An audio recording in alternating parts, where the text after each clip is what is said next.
we should be going back, I think, plus minus 10 years ago, when the idea of a youth wage subsidy or broadly a wage subsidy came, to be debated in the public sector. This was in the context of the discussion regarding the national health insurance. And the view there was that we have a challenge of unemployment, very high unemployment rate in the country.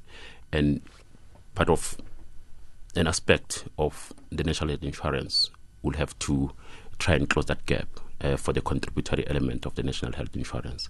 So that was one of the discussions, and it took quite a while going back and forth within government, being debated also with other social partners. And over the years, the idea of a wage subsidy has taken different forms and shapes.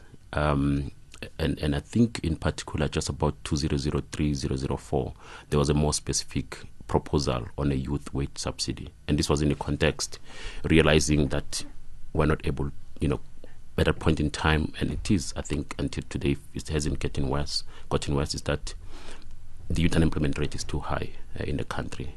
And you need to do something to address that. Which is where then I bring in Professor Malikane, because as you heard from Professor Gumede, we should be talking about the design now, not about whether or not we need this policy. Well, that's their agreement in government, not with COSATU. So that's where we are in relation to this policy. That is why COSATU is objecting to this policy. Why are you objecting? Okay, firstly, we are saying that the subsidy will lead to a substitution of already employed workers who have hard-won benefits over the years for these subsidized workers who will be coming with no benefits at all. In fact, some of the benefits that workers displaced or substituted workers might lose would be benefits that they would have won even pre the democratic dispensation. The second point, why we oppose the youth wage subsidy, is that it is simply going to give employers money to employ young people that they would have employed anyway. For an example, you find that there's this 423,000 jobs figure that is bandied about. But you find that of the 423,000 jobs, 245,000 jobs would have been created without the youth subsidy, what is called the dead weight loss, which is a huge loss that would be due to this policy. The third point is that it's going really to degrade conditions of employment for workers across the board. Then I will elaborate further. Okay. No, you will, because, those 3 points that you've just raised, and I'm going to bring in the Premier of the Western Cape in a second, but those 3 points have been raised by Treasury documents. So in other words, everybody is aware of the possibility of those things happening, and therefore they're saying, let's obviate, let's look at those challenges. How do we deal with that?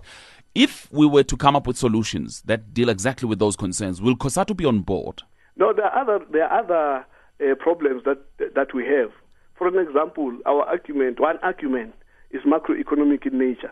You see, if you have a demand for goods in your firm, let's say 100, and then you simply reduce the cost of labor in your firm, that does not mean you'll increase employment. Okay. All right, Professor Malikane, let me ask you not to shift the goalpost. Let's deal with the 3 that you've identified. If we were, as a country, to come up with solutions that deal with issues of employers taking advantage of the subsidy, but also employing the very same people that they would have employed anyway, as you've identified, the substitution effect, employers absorbing subsidized young people and getting rid of unsubsidized, the displacement effect, firms and industries without subsidies being crowded out. If we were to deal with those issues, come up with solutions, will COSATU be on board? Yes, and the young people who would be employed by the subsidy, enjoying the same benefits and rights as workers who are already employed, then there's no problem.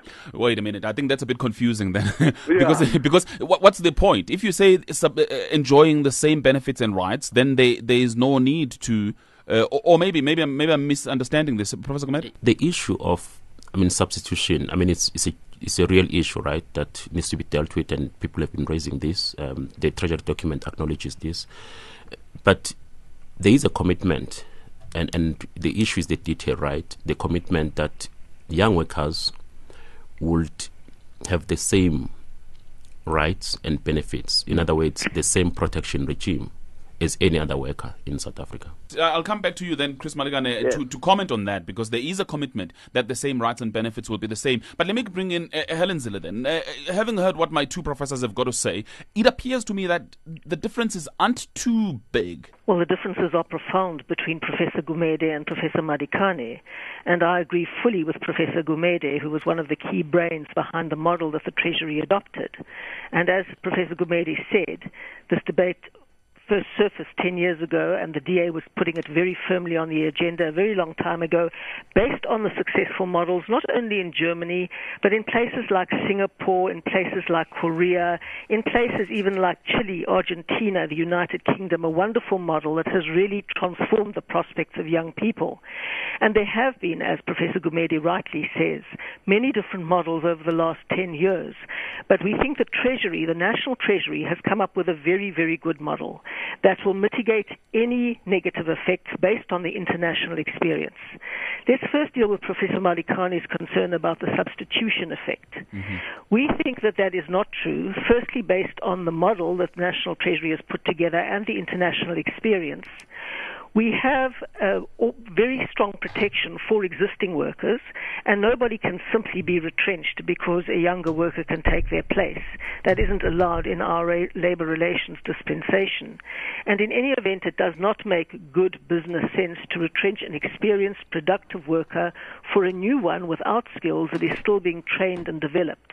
The entire point about this is to encourage businesses to do what they otherwise would not have to do and do not want to do, which is take on inexperienced, often unskilled young workers and train them up.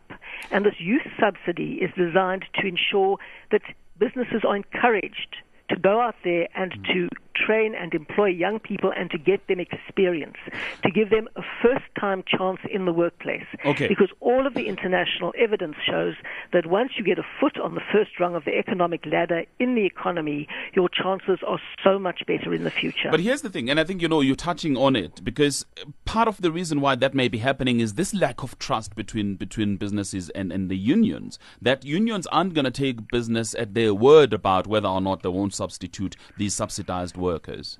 Well, they can't because the law doesn't allow them to. But another thing is we mustn't talk about this big gap of trust. I mean, COSATU is an alliance with big business. Big business and COSATU agree on, for example, central bargaining, which makes it impossible for smaller businesses to come in and to make our economy more competitive. There are huge things that COSATU and big business have in common. The big problem here is that the greatest driver of new jobs, which is small business, isn't being allowed a chance in the South African economy. And as a corollary of that, millions of young people don't have a foothold in the economy. So you don't think it's about trust at all? Well, I don't think it is about that. I think it's simply about COSATU wanting every single worker to be a COSATU member and wanting to block anybody who isn't. All right. Well, Chris Malegane, but why would COSATU, if indeed what Ms. Zille is saying is true, why would COSATU be that selfish? No, let's start with the facts first. When you look at the types of the people who are unemployed in South Africa, the majority of them, more than 60% of them, actually do not have matric, and they are less than 34 years of age. Now, if you take those characteristics and then you look at the employed people with the same characteristics, you find that they earn less than 1,250 rands a month. Now, the average wage, we've calculated it, comes to 940 rands a month. That is the wage that these young people are earning currently employed. Now, when you look at the history, past 10 years, where are these young people employed? They are employed in wholesale and retail trade where there's little training happening. They are employed in domestic work, private services as domestic workers and security guards. That's where most of the jobs have been created in the past 10 years. Let me start with Professor Gumede here with me. Thanks, Xolani. I think this issue of the private sector, we need to debate. I mean, we know, I think, many of the callers, and Chris has been making this point, that there is a problem, right, with the conduct of the private sector. And these issues many people have been raising. But my view is that it's a different issue that we need to tackle. It could be, challenges of race relations in the private sector, exploitation, and so on and so forth. My view is that these are the issues that we should be addressing, all of us as society. In other words, they touch to the core of our social and economic development model as society, our own vision for our society and the economy. It's different, in my view, from addressing this challenge of youth unemployment, right? So the wage subsidy, and Chris has said this himself, and many people have been saying, it's not a panacea, it's not a magic wand. It won't resolve all the issues, but we can't. I think I think we should pursue something in the short term, whilst many other interventions, such as the ones that Chris has alluded to and other callers have alluded to, are being pursued. What we do with the structure of our economy. I mean, an issue that most of us have been raising, many people have been raising, that there's a problem. We need to restructure our economy further. We need to we need to further transform the economy. What do we do in the meantime, right? I mean, if, for instance, we need these comprehensive programs which are going to take, and we know how long it takes, right? Take this wage subsidy discussion, it's taken 10 years. If you want to come up with a very comprehensive program, we're talking about many other years, right? And young people suffer in the short term. So I think we need to explore. On that point of short-termism, let me hear from Madam Zille here, because I think there is a point about, well, why don't we just wait and deal with our problems at a broader level as opposed to dealing with one issue at a time? Let's just look at the question of short-termism.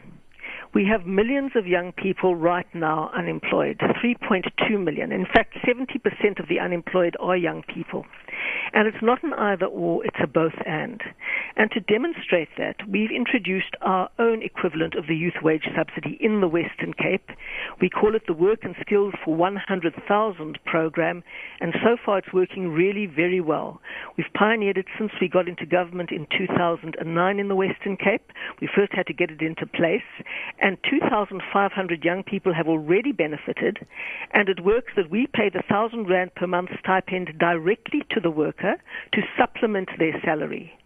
And we've had very, very good companies participating in that. In fact, there's more demand than we can meet from the companies, and they're doing a very good job in training the young people who come on board. And in fact, our aim is to ensure that 80% of those young people are retained in full-time positions. So far, we've achieved 70%. Our aim is 80%, and we're aiming to expand this. Now, as a province, we don't have the responsibility for economic development at that scale, so we wish we could take over the 5 billion rand that is being blocked by COSATU in the national budget. We wish we could take it over in the province and prove how brilliantly this scheme can work if it is managed properly, and we'd use exactly the same model as Treasury is offering if we could do that through the proper SARS, the South African Revenue Services rebate, as it were. So, in fact, we would love to show how this demonstration model can work. We've taken our own model. It's working absolutely brilliantly, and none of the negative factors that COSATU is holding up have happened.